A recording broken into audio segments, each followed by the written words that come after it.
요사이 어떤 걸 보니까 좀 특이한 게 하도 제가 한참 웃어서 여러분들에게도 함께 나누려고 합니다. 보통 남자가 남자들끼리 전화를 할 때 하루에 한 얼마 정도 시간이 소요될 것 같아요? 남자들끼리 전화할 때. 네? 네, 한 50여 초 정도 소요된다고 합니다. 하루에. 그럼 남자가 부모님에게 전화할 때는 어떨까요?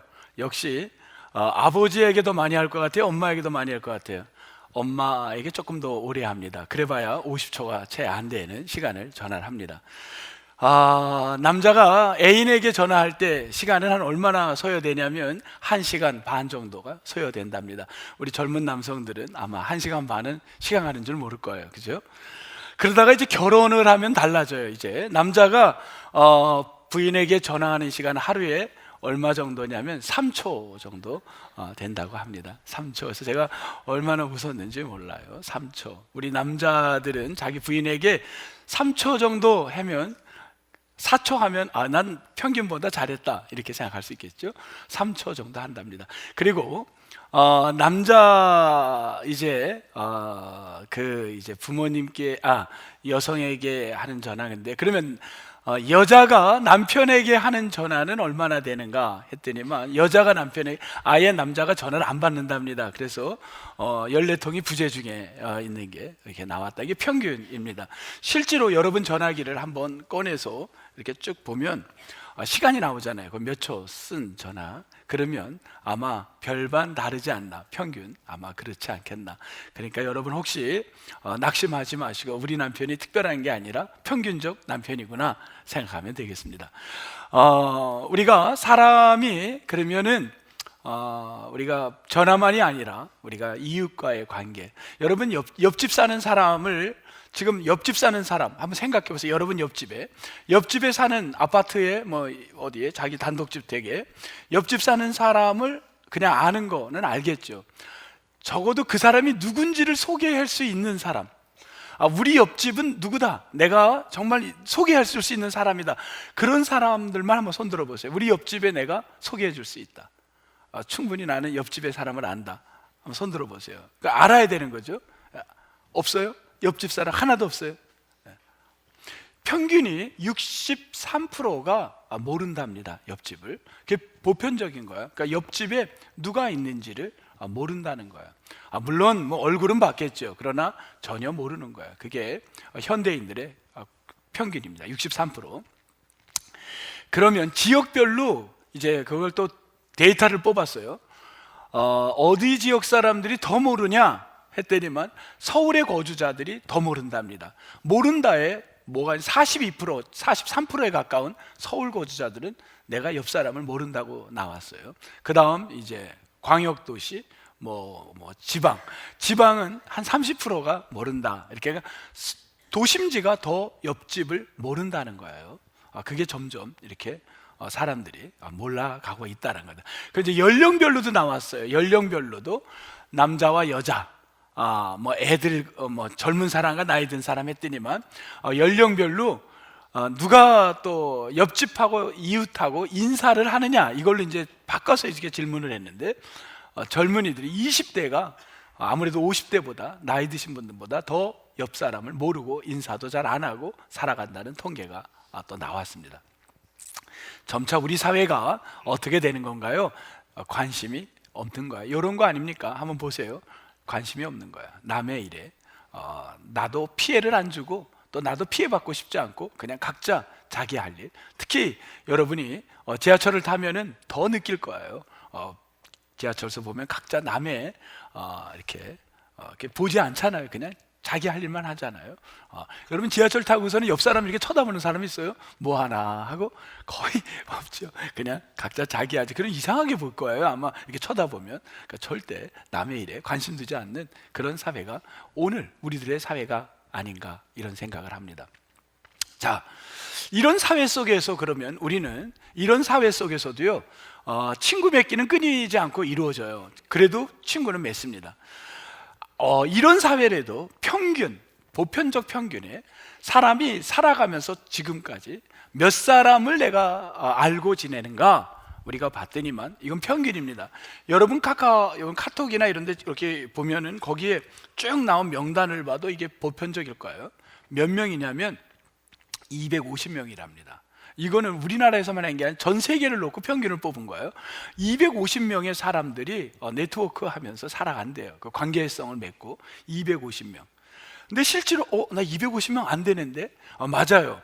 우리가 서로 이야기를 주고받고 계속 끊임없이 연속적으로 연결해서 사는 사람은 250명이 안 된답니다. 몇 명 정도냐면 매일 연락하고 그래도 이렇게 서로 하는 사람은, 관계를 이어가는 사람은 몇 명 정도 되냐면, 여러분 몇 명 정도 될 것 같아요? 예? 여러분 생각에 20% 정도 된답니다. 50명 정도가 된대요. 50명, 250명에서 50명이 내가 끊임없는 관계를 맺고, 그러니까 일생을 인간이 태어나서 이제 마지막 생을 마칠 때까지 결국은 우리가 이웃하고 행복하고 슬프고 그런 게 나를 지지해주고 또 내가 대화가 되고 그런 사람은 결국은 몇 명이냐면 50명이었다는 거예요. 그 50명이 여러분이 갖는 그 이제 관계성 안에 사는 사람들입니다. 이 50명 때문에 여러분이 행복하기도 하고 또 슬프기도 하고 또 힘들기도 하고 즐겁기도 한 이 50명. 그러니까 이 50명 굉장히 중요한 거예요. 근데 이게 여러분 성경에 보면 바울이 서신서를 13편을 썼으니까 바울만큼 많은 선교를 한 사람이 없어요. 근데 바울 같은 사람도 관계 맺기가 굉장히 많아요. 근데 바울도 결국은 그 몇 명이나 이 사람이 서로 간의 관계를 오래 지속하고 갔나 했더니만 이 평균에서 다를 바가 없는 겁니다. 바울도 봤더니만 로마서에서 몇 명을 소개하냐면 37명. 편지기 때문에 끝에 가면 자기가 지내는 사람을 소개를 합니다. 고린도전서에서 7명, 디도서에서 5명, 빌레몬서에서 4명, 우리가 지금 몇 주 동안 봤던 골로새서에서 몇 명이냐면 9명입니다. 물론 저기에는 겹치는 사람도 있어요. 이미 나왔던 사람이 또 겹치는 경우도 있지만 역시 바울도 평균적 사람이었다는 겁니다. 몇 명이냐면 50명의 사람, 그 범주의 인생을 살았구나 하는 거가 데이터에 이제 나온 결과물이었습니다. 자, 그런데 그러면 오늘 이제 이 골로새서에서 우리가 갖고 갈 이제 메시지는 뭐냐? 오늘 뭘 지금 얘기하려고, 우리 이웃에 대한 이야기, 보편적 50명 정도가 네트워크 형성한다는 뭐 그런 얘기를 하려고 지금 우리가 이걸 받는가? 이제 그런 게 생기는 거죠. 그럼 뭔가? 보통 사람이 사람을 사귈 때 일반적인 거는요, 여러분 어떤 사람하고 친구 50명 안에 드는 사람들이 대부분 어떤 사람이에요? 우리 임 집사님, 요즘 우리 임 집사님은요, 뭐죠? 그 산에 있는 그 자연의 그 식물들을 그 연구하고 요새 막 거기서 또 약을 만들고 막 거기 아주 정신 없으신데, 집사님은 어떤 분들을 친구로 삼습니까? 보통 이 관계가 편하세요? 가까이 사는 사람. 집사님이 말했던 가까이라는 말은 아마 이런 말이 포함됐을 거예요. MBTI에 성격상 나하고 가까운 사람이 있어요. 또는 지역적인 가까운 사람, 또는 동향이겠죠. 그런 게 학교나 뭐 혈연, 뭐 여러 등지 그걸 이제 가깝다라는 표현으로 하지 않았겠나, 이건 추측을 해봅니다. 왜냐하면 보편적 사람들이 이 친구 맺기를 대부분 어떤 사람이냐면 자기 기질이 비슷한 사람들, MBTI나 요즘은 과학적으로도 찾아내요. 제가 전도 집회 지난주에 또 가서 배웠는데 어떤 걸 배웠냐면 아예 전도를요 설문을 하는 거예요. 그래서 그 사람의 기질을 연구해요. 쭉 연구해서 이 사람이 복음을 받아들일 때가 됐구나, 그걸 조사하는 또 그 과학적인 게 나온 거야. 근데 거의 그러고서는 접근을 하니까요 이게 그대로 맞는 거예요. 이제 때가 됐다, 아직 멀었다, 이걸 심층 조사를 하는 거예요. 그래서 복음을 전하는 그런 것도 나왔어요. 현대가 정말 기가 막힙니다. 대부분 우리가 찾는 거는요, 이 네트워크는 MBTI라든지 아니면 기질이든지 이런 걸로 찾아갑니다.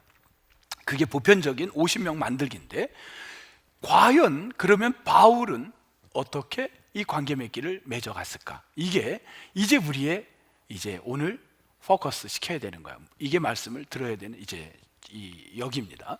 자, 이제 바울을 한번 볼게요. 자, 바울이 골로새서에서 이제 마지막 장이 왔는데, 바울은 지금 어떤 상황이냐면, 자, 한번 보세요. 바울은 어떤 상황인가요? 지금 여기가 바울은 감옥에 있는 거예요. 감옥. 바울이 감옥에 있으는데 그 골로새라는 데는 한 번도 바울이 가본 적이 없습니다. 단지 바울이 예전에 성경을 가리킬 때 그 에바브라는 사람이 바울의 성경을 듣고 은혜를 받아요. 그리고 그가 너무나도 좋아서 자기 고향 땅 골로새에 가가지고 이 바울이 들은 이 말씀을 나도 이걸 누군가에게 전해주고 싶은데 그런 이 모임 장소를 마련해주고 싶어서 누구하고 컨택을 하냐면 조금 돈이 있고 이미 마음이 열려져 있던 사람이 하나 있었어요. 그가 누구였냐면 빌레몬이라는 사람을 찾아갑니다. 그래서 빌레몬에게 이야기를 했더니만 빌레몬이 야, 그 일을 해보자. 그리고 자기 집을 내놓습니다. 그리고 자기 집에서 뭐를 하냐면 성경 공부를 시작하도록 합니다. 그래서 이 빌레몬의 집에서 이 에바브라가 이 골로새 교회를 창립을 시작을 합니다. 그리고 거기서 막 은혜를 나눠요. 근데 거기는 목회자도 없고 자기들끼리 지금 말씀의 은혜를 받고 있었던 거예요. 그러다 보니까 거기에 어떤 문제가 생기기 시작하냐면 무슨 문제가 냐면 외부의 여러 가지 다양한 시대적 흐름에 그냥 휩쓸릴 수밖에 없는 거예요. 그 시대에 어떤 사고가 많이 들어왔냐면 영지주의적인 사고, 또 여러 가지 사고들이 막 휩쓸었어요. 그래서 이런 이야기들을 이미 했던 걸 지금 복습하는 겁니다. 나왔어요. 무슨 얘기냐면 야, 어떻게 예수만 믿는다고 내가 예수 믿습니다 그러면은 구원, 이게 말이 되느냐, 그런 생각을 하는 거예요. 이건 아닐 거야. 그렇게 했더니만 사람들이 그 말도 일리가 있는데 아닌 것 같아. 예수만 믿어서는 안 될 것 같아. 몇 개의 그 중에서 우리 다 했죠. 영지주의 역량으로 그 중에 하나일 거야. 이런 생각을 하게 된 거예요. 그 다음에 또 어떤 사람들은 야, 할례를 받지 않고 어떻게 예수를 믿는다고 되니? 할례를 먼저 받아야 돼 해서 이미 이방인들이 예수 믿는 거에 상처를 주기 시작을 하는 거예요. 그래서 또 사람들이 흔들립니다. 그 다음에는 또 어떤 게 나오냐면요, 야, 생각해봐. 인간이 어찌 그 영원한 지존하신 하나님 앞에 그냥 연결을 할 수 있겠니? 인간은 하나님하고 연결하려면 중간에 매개체가 필요해. 매개체가 뭐냐면 천사가 필요한 거야. 그래서 천사를 숭배해야 돼. 이렇게 이야기를 하기 시작합니다. 이런 여러 가지를 바울이 듣고는 너무 마음이 아팠어요. 이건 아닌데 이들이 큰 어려움이 오는구나. 이 문제를 어떻게 해결하지? 바울은 감옥에 있으니까 이 문제를 해결할 힘이 없었어요. 그때 바울은 뭐를 합니까? 편지를 쓴 거예요. 그게 골로새서 편지입니다. 근데 편지는 오늘같이 편지를 쓴 다음에 뭐 딱 붙이면 뭐 우표 붙여가지고 우체국에서 보내면 바로 며칠 후에 도착하는 그런 시대가 아니지 않았습니까? 이 편지를 딜리버리 할 사람이 필요한 거예요. 이걸 배달할 사람이 필요한 거예요. 근데 이 배달이라는 게 그런 거예요. 편지를 배달할 때 누가 배달하느냐가 굉장히 중요해요. 왜냐하면 그 배달하는 사람이 결국은 또 그 편지를 쓴 사람에 대한 이야기를 전해줄 수 있기 때문입니다. 그래서 바울은 고민을 하게 된 거예요. 그때 이 편지를 누구에게 전달할까? 그게 오늘 7절에 등장하는 첫 번째 사람 이름이 나오기 시작합니다. 자, 7절. 여러분, 바울이 그러면 주변에서, 감옥에서 내가 신뢰할 수 있는 사람, 내가 관계 맺고 있는 사람, 그 50명 안에 있는 사람을 찾겠죠. 250명의 그룹에서 절대 찾을 리가 없겠죠. 왜? 나하고 역량이 없는 사람하고 절대 그런 일을 맡길 리가 없을 겁니다. 그러니 50명 안에 들어있는 카테고리의 사람을 찾을 겁니다. 그게 첫 번째 사람이 누구냐면 7절에 누군가요? 누가 써있죠? 두기고라는 사람입니다. 성은 두시고 이름은 기고, 뭐 그거는 아닐 거예요. 네, 두기고입니다. 어쨌든 두기고라는 사람을 이 바울이 이제 이 사람에게 편지를 딜리버리 시키려는데, 여러분, 두기고가 그러면 도대체 어떤 사람이기에 이 사람을 딜리버리의 적임자로 생각을 했을까? 그렇죠? 이제 그게 이제 우리 궁금한 거잖아요. 그것을 봐야 네트워크를 형성하는 바울의 관점을 이해할 수 있지 않겠습니까? 자, 먼저 이제 우리가 선지식이 필요한 게 있어요. 뭐냐면 두기고는 이 편지 전달이 첫 번째가 아닙니다. 이미 오래전에 했어요. 우선은 누구에게 했냐면요, 성경 한번 찾아볼게요. 에베소서 6장 한번 찾아보겠습니다. 에베소서 한번 찾아볼게요. 신약성경 에베소서 6장.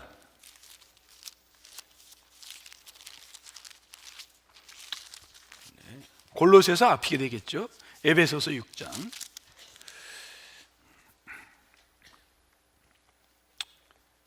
316쪽입니다. 316쪽 에베소 6장 21절 한번 보겠습니다. 21절 21절 찾았으면 같이 한번 읽겠습니다. 시작. 나의 사정 곧 내가 무엇을 하는지 너희에게도 알리려 하노니 사랑을 받은 형제요 주 안에서 신실한 일꾼인 두기고가 모든 일을 너희에게 알리리라. 지금 에베소 교회에 편지를 보낼 때 바울이 누구를 통해서 보냈나요? 두기고를 통해서 편지를 보냈다는 겁니다. 이미 에베소 교회의 편지를 경험이 있는 거예요. 누가? 두기고가. 그리고 이뿐만이 아니라 더 한다면요, 오늘 디도에게도 그렇게 편지를 보냈고요. 그 다음 헌금을 예루살렘 교회에 보낼 때 바울이 이 두기고를 같이 데리고 갑니다. 그러면 두기고는 이 50명 안에서도 굉장히 신뢰하는 사람 같아요, 지금 보니까. 근데 성경에는 두기고의 이야기가 그리 많이 나오진 않습니다. 그러나 분명한 건 50명의 카테고리 안에서 들어가 있는 사람은 분명합니다. 그러면 도대체 이렇게 편지를 많은 사람들에게 전하는데 사용한 두기고가 누구냐? 어떤 사람이냐? 여러분 같으면 지금 옆 사람, 여러분이 지금 앉는 자리가 대부분이 거의 매주 보면 거의 그 자리에 앉아요. 거의 그 자리예요. 거의 이렇게 보면 이제 우리 전도사님만 오늘 그 자리 아닌데 여기 앉으셨네. 네, 거의 자리를 체인지합니다. 체인지 안 하고 그 자리에 앉는데 그건 그 자리가 편할 거예요. 이유는 모르지만 거기가 모든 컨디션이 지금 편안한 거예요, 여러분들이. 그러면 여러분 옆에 있는 사람들이 편안한 사람이에요, 딴 사람들보다. 지금 분명한 거는 지금 내 옆에 앉은 사람들이 편안한 사람인데 한번 보세요. 내 옆에 누군가 자기도 모르게 그냥 화학적으로 편한 거예요. 지금 그냥 편한 거예요. 지금 분명한 건 불편하다면 거기 절대 안 앉을 거예요. 편하니까 앉으신 거예요. 동의하세요? 그 부분은? 동의하죠? 그러면 그 사람에 대해서 여러분이 소개를 하라면 뭐라고 소개하겠어요? 옆 사람에 대해서. 내가 이 사람하고 네트워크 된 거는 무엇 때문입니까? 한다면 여러분이 얘기를 할 거예요. 나하고 이 사람은 이런 십수 년을, 몇십 년을, 그리고 여러 가지 이유가 있을 거예요. 자, 바울은 도대체 그의 중심에 네트워크 맺은 사람은 두기고는, 편지를 이렇게 여러 번 전달, 딜리버리를 시켰던 이 두기고는 누구냐? 이게 이제부터 나오는 거예요. 자, 7절, 본문 7절 보겠습니다. 굉장히 중요한 포인트입니다. 지금부터가 7절. 자, 포인트를 놓치면 안 돼요. 7절. 두기고는 어떤 사람이냐면 넘버 원, 어떤 사람이에요? 그는 사랑받는 형제요. 이 형제라는 건 제가 매번 설교할 때마다 많이 썼던 거예요. 아델포스라는 말, 아는 동일한, 델포스는 여성의 자궁, 그렇게 하면 한 엄마의 뱃속에서 나온 사람이라는 거예요. 자, 우리도 이 말은 인간적으로도 네트워크 할 때를, 이 친구는요 저하고 진짜 한 형제나 다름없어요, 이런 말 해요, 안 해요? 우리도 해요. 그러니까 이거는 큰 문제가 안 돼요. 이건 세상에서도 네트워크를 할 때 이런 건 합니다. 여러분도 정말 한 형제나 다름없는 사람이 있어요, 없어요? 있지요. 그럴 때 이해가 되는 거야. 이건 우리도 그러니까 오케이, 이건 이해가 됩니다. 첫 번째는 한 엄마의 뱃속 나온 사람 같은 사람이구나. 오케이, 넘어가겠어요. 넘버 2, 그 다음 뭐라 그랬어요? 신실한 일꾼. 이 일꾼은, 여러분 일꾼하면 우린 직책을 자꾸만 생각하는데 직분이 아닌 거예요. 권사님, 안수 집사님, 그거 아니에요. 이 직분은 아니라 신실한 일꾼은, 여기부터 우리하고 점점 틈이 갈라지기 시작하는데, 일꾼은 뭐냐면요, 디아코노스. 디아코노스는요 성서에서만 쓰는 단어인데 하나님과 인간의 섬김의 사람이 디아코노스가 되는 겁니다.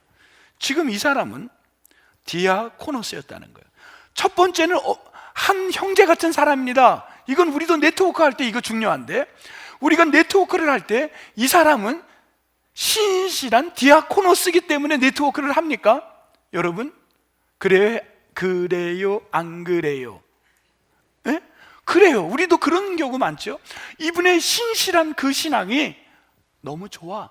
그래서 내가 이 사람하고 관계를 맺고 싶다. 너무 좋은 겁니다. 넘버 2, 이것도 좋은 거예요. 넘버 2입니다. 우리가 한번 나하고 비교를 해보세요. 각자 내가 네트워크 맺는 사람과 방법과 이 바울이 맺는 방법과 뭐가 차이가 있나 한번 보라는 거예요. 바울이 지금 이유입니다. 네트워크에. 자, 넘버 3 어떤 겁니까? 넘버 3 3번 뭐예요? 주 안에서 함께 종이 된 자.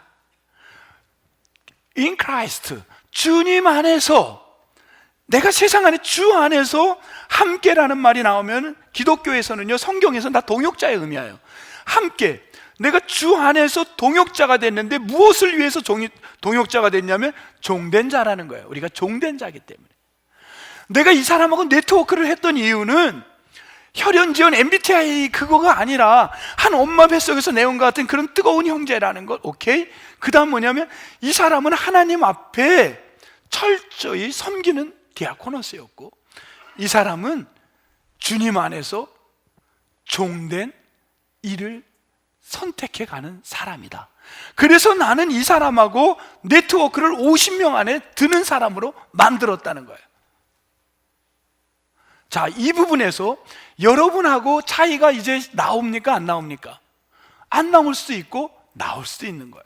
왜? 각자가 다르기 때문에. 근데 적어도 오늘 바울을 통해서 우리가 조금은 도전이 되면 좋겠어요.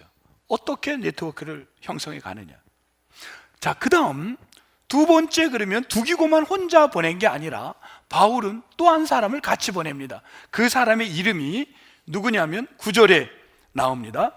넘버 2 누구죠? 이름이 오네시모라는 사람이에요. 자, 오네시모는 왜 바울이 그를 보낼 수 있었던 사람일까? 자, 한번 보세요. 오네시모. 여러분, 오네시모는 누군가요? 오네시모. 여러분 같으면 오네시모를 네트워크 50명 안에 둘까요? 왜냐하면 오네시모는 어떤 사람이었냐면 몇 주 전에도 했어요. 여러분, 빌레몬, 지금 골로새 교회를 예배 처소를 내준 사람이 누구였다 그랬어요? 아까 빌레몬이라 그랬어요. 빌레몬. 그러면 빌레몬이 돈이 있었어요. 이 집은. 이 사람은 그 시대의 제도에 의해서 그게 거부감을 주는 게 아닙니다. 종이 있었어요. 자기 집에. 그럼 종 중에 누가 있었냐면 오네시모가 있었습니다. 그런데 오네시모가 그 주인의 마음을 아프게 하고 돈을 훔쳐서인지 몰라도 훔쳐서 물건을 훔치고 어디로 갔냐면 그가 도망을 갔습니다. 아무도 못 찾는 곳으로 도망을 갔는데, 로마로 도망을 갔습니다. 큰 도시로. 그런데 그곳에서 오네시모가 붙잡힙니다. 경찰에게 붙잡혔어요. 그래서 그가 붙들려서 간 교도소가 어디였냐면 바울이 있는 교도소로 붙들려 갔습니다. 바울과 교도소 안에서 있는데 그는 교도소에서 여러분 마음이 바뀐 거예요. 여러분이 교도소에서 마음이 바뀐 사람, 그 사람이 오네시모였습니다. 그런데 여러분 같으면 우리는 어떤 게 있냐면요, 사람들은 여러분 참 멋있는 일인데 이 사람이요, 빌 게이츠가 미국에 졸업하는 몇 년 전에 모든 대학생에, 참 이런 멋진 부자들이 좀 나오면 좋겠어요. 모든 대학생들에게 책을 한 권씩 다 선물로 줬어요. 그 책이 뭐냐면 이 책입니다. 모든 대학생들이 다 받은 거예요. 졸업생들이 팩트플리스라는 책을 선물로 다 준 거예요. 이거 한번 읽어보라는 거야. 그래서 대학생들이, 졸업한 학생들이 그 해에 이 책을 다 받은 거예요. 자, 이 책은 스웨덴 사람이 줬는데 이분은 의사이면서 통계학자예요. 근데 이분은 통계를 갖고 이야기하는 사람이에요. 뭐라고 했냐면요, 근데 이 통계라는 게 사실과는 이게 관계없는 일들도 많다는 거예요. 통계가 위험하다는 거예요. 우리는 통계를 거의 의지할 때가 많은데 그 위험성을 얘기를 한 겁니다. 10가지 인간이 갖는 통계, 그게 있다. 이게 잘못된 거가 있다는 거예요. 그게 뭐냐면 이런 거예요. 본능이 있는데 이 10가지 본능은 지금 다 얘기할 수가 없어요. 그러니까 사람은 뭐냐면 세상은 앞으로 둘로 나눠질 거다, 인구는 점점 늘어난다, 이런 본능적 그걸 생각을 한대요. 이거는 그냥 모든 사람이 갖는 본능이에요. 근데 저는 오늘 두 번째 것을 갖고 이야기를 나누려고 그래요. 두 번째 뭐냐면요, 세계는 점점 어떻게 된다? 나빠진다. 그 나빠진다는 본능, 부정적 본능, 요 본능이 네거티브 이펙트가 인간 안에 있다라는 거예요. 이 네거티브 이펙트가 얼마나 무서운지 여러분 보면 보통 사람이 나이가 점점 들수록 결혼하기가 쉬워요, 어려워요? 보편적 어려워. 왜 그런지 아세요? 본능 속에 네거티브 이펙트가 있기 때문에 그런 거예요. 우리는 어떤 걸 볼 때 긍정적으로 보기보단 네거티브로 보는 게 많은 거예요. 그 사람의 나이가, 그래서 결혼은 언제 하라 그래요? 철 모를 때 그냥 해버리라는 거예요. 이거 말을 취소할게. 해버릴 수는 없죠. 예. 철 모를 때 해야 된다는 거예요. 왜? 점점 나이가 들수록 뭐가 많아. 네거티브가 더 많이 보이는 거예요. 이것도 안 될 거, 이것도 안 될 거 같고, 이것도 안 될 거, 이런 게 자꾸 보이기 시작하는 거예요. 근데 여러분, 자, 이렇게 놓고 볼 때 바울도 인간 범죄 50명의 네트워크를 형성했는데 그가 감옥 안에서 사람을 만난 거예요. 근데 본인의 말을 듣고 은혜를 받고 변화가 된 거예요. 여러분, 감옥에서 은혜 받았던 사람을 신뢰할 수 그 사람에서 긍정적으로 보여요? 아니면 부정적으로 보여요? 보편적 생각으로 본다면 부정적. 왜 부정적일까요? 인간은 저러다가 또 변할 수 있지. 제가 또 저러다가 다시 옛날로 돌아가겠지. 그 사람의 완전한 변화를 봐요, 못 봐요? 거의 못 보는 거예요. 실제로 제가 교도소에서 나온 사람이 교회에서 간증을 했어요. 그래서 그때 아주 이게 한 30여 년, 40년 교인들이 막 울고 난리가 났어요. 그런데 그날 밤 그 목사님 댁에 이 사람을 재워줬는데 목사님 월급 갖고 도망을 가버린 거야. 그 새벽 기도 끝. 가보니까 그냥 도망간 거야. 그러니까 우리 머릿속에 뭐가 있냐면 네거티브 이펙트가 안 들어갈 수가 없는 거예요. 저 사람이 지금은 저래도 필요하니까 저랬지. 감옥 안에서 분명히 편안한 삶이 되면 저 본질, 아니 본성이 나올 거야 하는 네거티브 이펙트가 왜 없겠습니까? 그런데 바울이 그 사람을 두기고와 함께 어디로 보내냐면요, 어디로 가라 그래요? 골로새 교회에 편지를 들고 가라 그러는 거예요. 자, 골로새 교회에 가면 그 골로새 교회에 누가 있을까요? 그곳에 누가 있어요? 빌레몬이 있겠죠. 그 교회를 제공한 사람이 빌레몬인데 빌레몬을 통해서 그 교회 사람들은 소문을 들었어요, 안 들었어요? 이 오네시모 이놈, 이렇게 먹여주고 해줬는데 이놈 이거 아주 못된 놈. 이 교회 안에는 누구에 대해서 네거티브 이펙트가 꽉 있어요. 지금 오네시모에 대한 이야기가 꽉 차 있겠죠. 근데 그리로 가라는 거예요. 그 고약하네, 바울도 참. 그곳으로 오네시모가 어떻게 갑니까? 그런데 빌레몬에게 보낼 때 편지에 뭐라고 쓰냐면요, 요걸 보려고 지금 얘기를 한 거예요. 여러분, 빌레몬서를 한번 찾아보는데 페이지를 얘기 안 하겠습니다. 이거 찾기가 아주 고약해요. 한 장밖에 없어서 이거 찾기는 보물 찾기보다 힘들어요. 한번 찾아보세요. 여러분 각자가 빌레몬서 한번 성경 찾아보는 거예요. 이 빌레몬서 찾기는 쉽지가 않은데 한번 찾아보세요. 저도 찾아야 돼요 지금.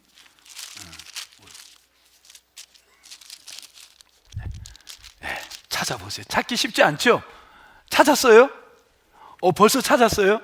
네, 잘 찾으셨어요. 1장입니다. 이거 한 장이니까 뭐 한 장 1장이죠 다. 빌레몬서, 자 350쪽이 되겠습니다. 350쪽 10절 한번 보겠어요. 10절 같이 읽겠습니다. 시작. 갇힌 중에서 낳은 아들 오네시모를 내게 간구하. 편지에다가 뭐라고 했냐면 바울이 오네시모 앞에다 뭐라고 미사역을 넣었어요? 옥에서 낳은 아들이다 이렇게 쓴 거예요. 바울이 옥에서 낳은 아들이야. 이 오네시모는 그렇게 쓴 겁니다. 12절 보겠어요. 12절 또 읽겠습니다. 시작.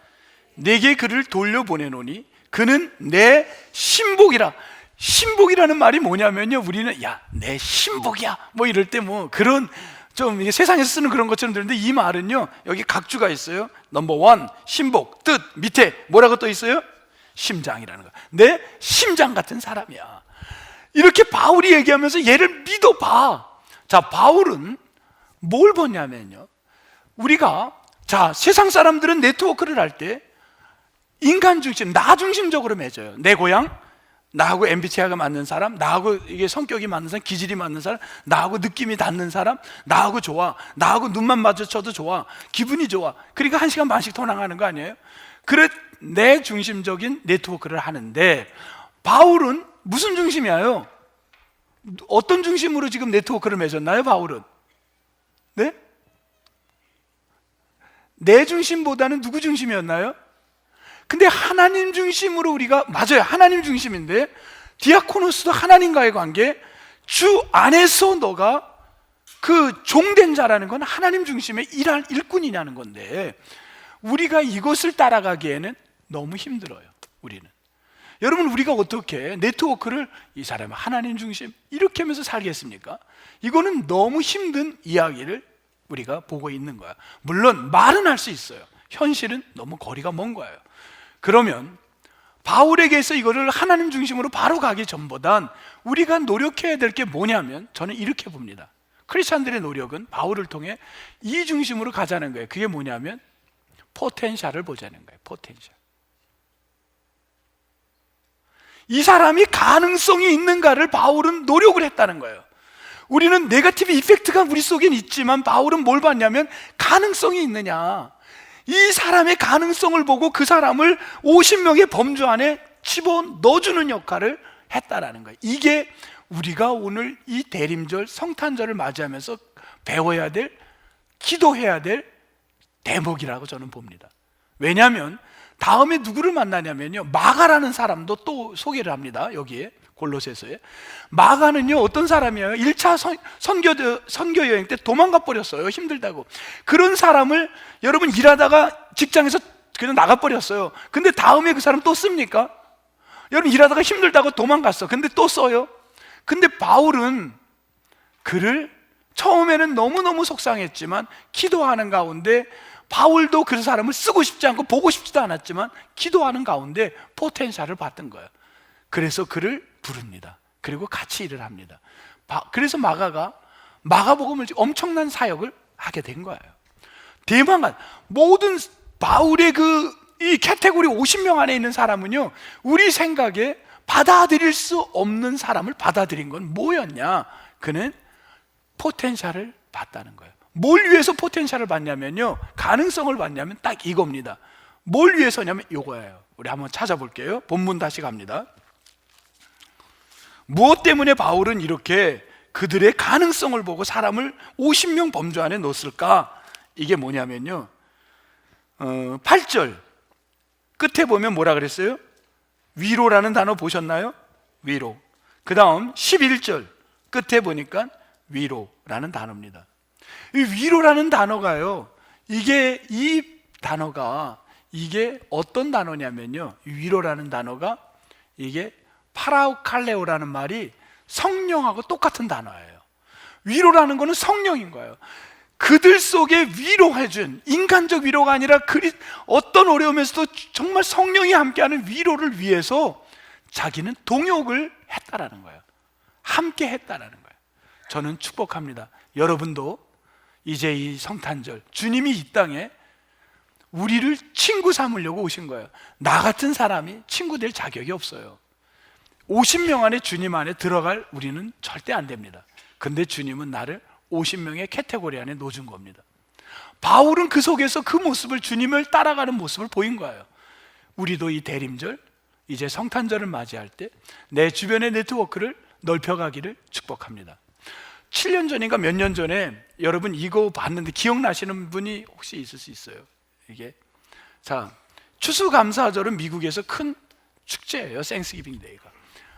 그냥 우리로 말하면 우리 이제 카톡이라고 합시다. 쉽게 이제 보냈는데 카톡 잘못 찍으면 또 다른 데도 갈 수가 있는 거예요. 이거를 친구가 했는데 어떻게 보냈는데 이렇게 온 거야. 생스기빙 디너인데 내 집에 와, 셋이다, 같이 밥 먹자 하고 이제 보냈어요. 그랬더니 누구세요? 이러고 한 거예요. 할머니는 누구한테 보내냐면 손주에게 보냈는데 후 하고 온 거야. 그러니까 너의 그 할머니야, 그랜드맘. 그러니까 그랜드맘 얼굴 좀 보여줘요. 그런 거야. 할머니면 얼굴 좀 보여주니까 야, 누구?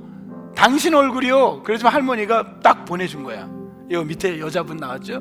그랬더니만 난 그런 그랜드만 없는데요, 당신이 내 할머니 아니에요. 그러면서 이 사람이 나 이런 사람이에요 하고 딱 보내준 거예요. 근데 가도 돼요? 그러니까 물론이지, 모든 이 땅의 할머니들은 모든 사람을 받아줘. 지금 무슨 얘기냐면 엉뚱한 사람에게 보냈는데 이 사람은 할머니가 아니야. 그런데 할머니, 그래서 그러면 내 가도 되니까 오라 그런 거예요. 지금 이해가 돼요? 네, 그렇습니다. 자, 다음 사진. 그래서 할머니, 할아버지, 이제 남편이에요. 자기 애인까지 데리고 그 집에 가서 파티를 한 거예요. 그리고 즐겁게 보내고 교제를 했어요. 이제 생스기빙인데, 그 다음 해가 바뀌었어요. 할아버지가 돌아가셨어요. 그래서 할아버지 장례를 이 친구가 굉장히 잘 치러줬대요. 이건 만약 아무것도 아닌 사람, 이 사람은 뭐예요? 다 틀려요. 지금 전혀 관계도 없는 거예요. 50명 안에 네트워크에 들 수 없는 사람이에요. 뜻밖의 사람이에요. 근데 형성된 거예요. 그리고는 이렇게 애인하고 할머니하고 할아버지 사진을 넣고 찍은 거예요. 그 다음에 이 이야기가 그 CNN에서 이게 소개되면서요, 매년 이 집을 어떻게 하나 이 기자들이 관심을 가진 거예요, CNN에서.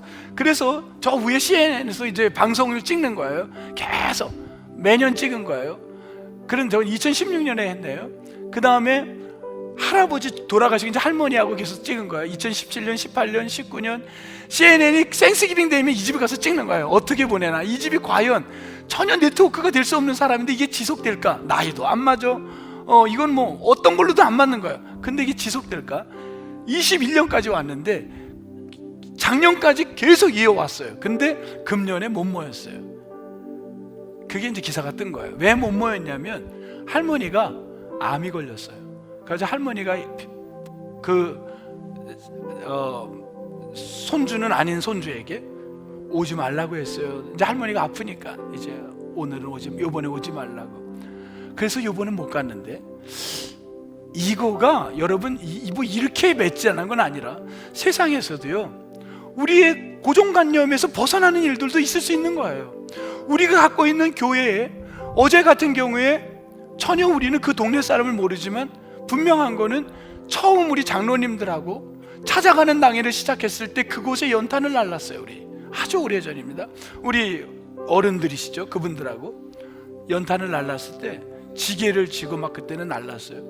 그러면서 했는데 거기에 어떤 분이 문을 열고 나오면서 한 여자분이 연세가 있는 분인데, 우리 그냥 막 일하는데 못 봤을 수도 있을 거예요. 우리 성도님들은 너무 얼굴이 기쁘면서 고맙다고 감사하다고, 그리고 계속 그냥 혼자서 이렇게 사람들 이렇게 하고선 가셨어요.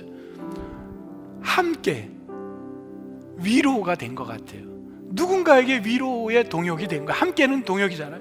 위로가 된 거야. 이게 크리스찬의 그 사람하고 우리하고 전혀 공동된 뭐가 없는 거예요. 근데 그곳에 은혜가 있었어요. 위로가 있었어요. 저는 소망하기는 우리 크리스찬 공동체가 도저히 이 사람하고 안 된다는 우리의 기존 네거티브 이펙트를 이 대림절 주님이 성탄절에 보여줬던 걸로 조금 열어놓으세요. 이 시기가 어떤 시기냐면요, 대부분 교회에 이제 커뮤니티 안에 작은 스몰 그룹들이 있어요. 그 그룹에서 일하다가 이때부터 나는 이제 그만둬야 되겠다. 왜? 내가 죄가 있어서 도저히 나는 불편해. 이런 마음이 찾아오는 시기입니다. 매우 비슷해요. 이건 어디든지 마찬가지예요. 여러분, 그때 우리에게 네거티브 이펙트가 작용하고 있을 때예요. 지금 이때 여러분, 오늘 말씀 바울이 그것을 뛰어넘었어요. 그 경계선을 우리가 생각하는 걸 뛰어넘는 거예요. 그게 크리스찬이 해야 될 일인 거예요. 그게 기도 제목인 거예요. 우리가 위드 여기 보면 함께 7절, 9절, 11절, 12절 함께 했는데 위로의 역사가 있었다는 거예요. 우리 교회 안에 그런 공동체가 계속 일어나기를 바랍니다. 그래서 그걸로 포기하고 또 다른 이 경계를 넘어가는 게 아니라, 거기서 나하고는 기질적으로 안 빠져도 내가 주 안에서 나는 디아코노스고 주 안에서 순종하고 같이 가는 사람으로 여러분이 네트워크를 형성해야 되는 거예요. 그게 우리의 기도 제목인 거예요. 여러분 동의하십니까? 이렇게 소리들이 없네. 그만큼 힘든 거예요. 다시 한번 여쭤볼게요.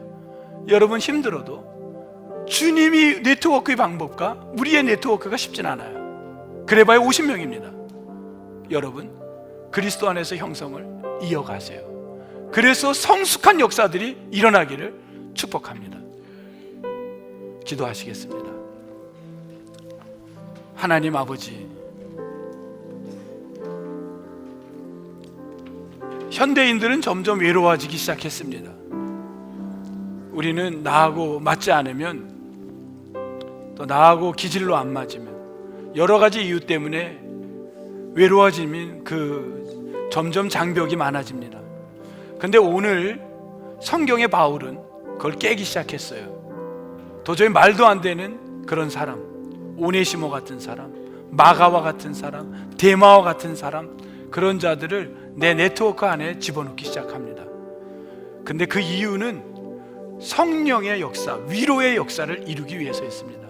우리가 그러한 크리스찬들이 되도록 이번 대림절 넷째 주 성탄절을 준비하면서 기도의 제목이 되게 하옵소서.